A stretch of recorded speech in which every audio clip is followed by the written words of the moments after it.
Lockdown से पहले गीता के घर का नजारा कुछ ऐसा था कि रोहन ऑफिस जाता था और शिविन स्कूल। जिनके घर से जाने के बाद गीता काम खत्म करके बाकी समय आराम करती थी। लेकिन लॉकडाउन के बाद ऑफिस और स्कूल घर में ही खुल गए और इससे गीता का हाल वो तो आपको देखने में ही मजा आएगा। शिविन, ओ शिविन, महाराज उठने के लिए क्या 21 तोपों की सलामी लेंगे? अरे बिस्तर से बाहर निकल, ऑनलाइन क्लास स्टार्ट होने वाली है। अरे तुम भी हद करती हो, स्पीकर की तरह चिल्लाने की क्या जरूरत है? दिख नहीं रहा मेरी कॉन्फ्रेंस चल रही है। अब कैमरा और स्पीकर ऑन कर रहा हूं, मुझे कोई शोर नहीं चाहिए। इस पर जैसे ही रोहन लैपटॉप का कैमरा और स्पीकर ऑन करता है तभी कुकर की सीटी बजती है। करा लो अब इसे चुप। लॉकडाउन नहीं हुआ, मेरी मौत का फरमान जारी हो गया। दोनों बाप बेटे ने नाक में दम किया हुआ है। ऐसा बोलकर गीता वहां से शिविन के कमरे में पहुंच जाती है, जहां शिविन अभी भी सो रहा होता है। ओ आलसी, अब अगर 5 मिनट में नहीं उठाना तो आज तेरा गेम और यूट्यूब कैंसिल। माँ की बात सुनकर शिविन बिना 1 मिनट गंवाए उठ खड़ा होता है। उठ गया, अभी नहाकर भी आता हूँ। ये नाटक कहीं और, मुंह पर गीला कपड़ा मार और पढ़ने बैठ। शिविन की ऑनलाइन क्लास स्टार्ट हो जाती है, जिस पर गीता उसे वहां बिठाकर रसोई में चली जाती है। थोड़ी देर में उसे कमरे से कुछ आवाज सुनाई देती है, जिसे सुनकर वो कमरे में वापस आती है। हाय राम, तुझे क्लास अटेंड करने के लिए बोला था, कैमरा ऑफ करके बिस्तर पर नाचने के लिए नहीं बोला था। मम्मी मुझे कुछ समझ नहीं आ रहा, आप बाद में पढ़ा देना ना, वैसे भी अटेंडेंस तो लगी गई है। हाँ हाँ बेटा, जरूर बन जा, तू अभी से हम सबका बाप बन जा। अरे नहीं मतलब कहाँ से लाते हो इतना दिमाग, और पढ़ाई करते हुए ये चला कहाँ जाता है? नाइस क्वेश्चन, दिमाग से पूछकर बता दूंगा। शिविन की बातों से परेशान होकर गीता उसे मारने के लिए जैसे ही आगे बढ़ती है तभी वो कमरे से बाहर भाग जाता है।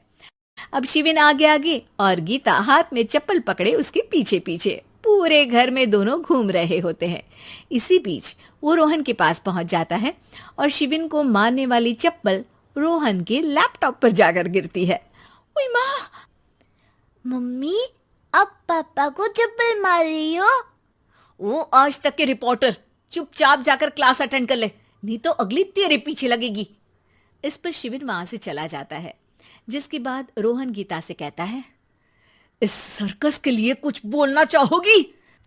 अरे क्या करूं, जब से तुम दोनों घर में रहने लगे हो, घर अपने आप ही सर्कस बन गया है और मैं तुम्हारी नौकर। कभी बेटी को संभालो तो कभी बाप के नखरे उठाओ। इन्हीं सब उथल पुथल में दिन बीतते रहते हैं, जिसमें हर रोज घर के अंदर कुछ नया सियप्पा खड़ा मिलता है, जो ज्यादातर शिविन और रोहन के ऑनलाइन स्कूल और ऑफिस से रिलेटेड ही होता है। एक सुबह, शिविन चल उठ, आज की क्लास जल्दी है। कैमरा ऑफ करके आप अटेंड कर लो।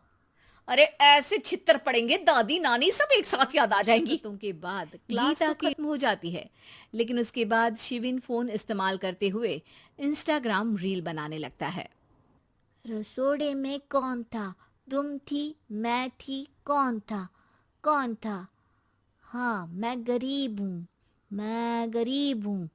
अरे ओ गरीब के बेटे, आजा, मैं बनाती हूँ तुझे गरीब। मैं बताती हूँ रसोड़े में कौन था। पढ़ाई करने बोलो तो इनकी माँ मर जाती है, और ये पागलपंतियां जितनी मर्जी करा लो। गीता शिविन को डांट रही होती है, तभी रोहन बीच में बोल पड़ता है। अरे बच्चा ही तो है, इतना गुस्सा क्यों कर रही हो? बेटे का साथ देने की इसी एक कोशिश में अब शिविन के साथ साथ रोहन भी गीता के गुस्से की सूली पर चढ़ जाता है। अगर बेटे पर इतना ही प्यार आ रहा है तो इसे क्लास अटेंड क्यों नहीं कराते, इसका होमवर्क क्यों नहीं कराते? उस समय तो बहुत जल्दी मीटिंग आ जाती है, वो काम मैं करूं और यहाँ इस बेफिजुली की चीज में तरफदारी करके बन जाओ महान। हे भगवान, कोई तो इनके ऑफिस और स्कूल खुलवाओ, मैं इन्हें और घर में नहीं सह सकती। अरे कुछ और मांग लेती, क्योंकि तुम्हारी ये विश इस साल तो पूरी होने से रही, कोरोना। हाय नास पिटे ने जिंदगी ही बर्बाद कर दी। खाए कोई पचाए कोई, कल मुझे चुन चुन कर सबको मेरी बद्दुआ लगेगी। उन्होंने दुनिया का और इन बाप बेटे दोनों ने मेरा जीना मुश्किल कर दिया। इसके बाद गीता वहां से चली जाती है। अरे तुम्हारी मम्मी इतनी भड़की हुई क्यों है? आपकी वजह से पूरा समय घर में रहते हो और उस पर कोई काम कराने की जगह बस ऑर्डर देते रहते हो। अच्छा बेटे, सारा इल्जाम मुझ पर, पूरा दिन तो वो तुम पर ही चिल्लाती है। हाँ, मतलब दोनों का 50-50 है, कुछ करना पड़ेगा। वो कहते ना, make the best out of worst. I have an idea. वैसे तुम्हारी माँ सही कहती है, बहुत जुबान चलाने लगे हो, कम बोला करो। अगली सुबह रोहन और शिविन अपनी गलती को सुधारने के लिए गीता के उठने से पहले घर का आधा काम खत्म कर देते हैं, जिसे देखकर गीता खुश हो जाती है और फिर बाकी बचा काम वो तीनों मिलकर पूरा कर लेते हैं। जिसके बाद अब वो सब मिल बांट कर हर काम में एक दूसरे की मदद करते हुए लॉकडाउन का मजा लेने लगते हैं।